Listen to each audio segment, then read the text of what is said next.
মানের সাহাবীর জন্য গায়েবানা জানাজা পড়বেন না? বিশ্বনবী বললেন অবশ্যই পড়ব। সাহাবীদের মধ্যে ঘোষণা দিলেন, ও সাহাবারা, তোমাদের ভাই মুআবিয়া ইবনে মুআবিয়া আল মুজানি কিছুক্ষণ আগে মদিনাতে ইন্তেকাল করেছে।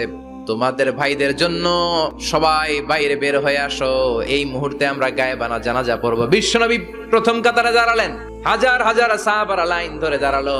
সাইয়েদনা জিব্রাইল 1,40,000 ফেরেশতা নিয়ে সাহাবাদের পেছনে 2টা লাইনে দাঁড়িয়ে গেলেন। নামাজ শেষ। বিশ্বনবী তো অবাক, ঘটনা কি? বিশ্বনবী জিজ্ঞেস করলেন, জিব্রাইল, কোন সাহাবীর গায়েবানা জানা যায় তোমরা আকাশ থেকে এত ফেরেশতার বহর নিয়ে নামো নাই? কি এমন আমল করেছে আমার মুআবিয়া যার কারণে 1,40,000 ফেরেশতার বহর নিয়ে তোমরা দুনিয়াতে নেমে এসেছো? সাইয়েদনা জিব্রাইল বললেন, নবী, তেমন কোনো বড় আমল নয়, ছোট্ট একটা আমল। আপনার এই প্রিয় সাহাবী হাঁটতে বসতে চলতে ফিরিতে সব সময় পড়তো কুল হুয়াল্লাহ।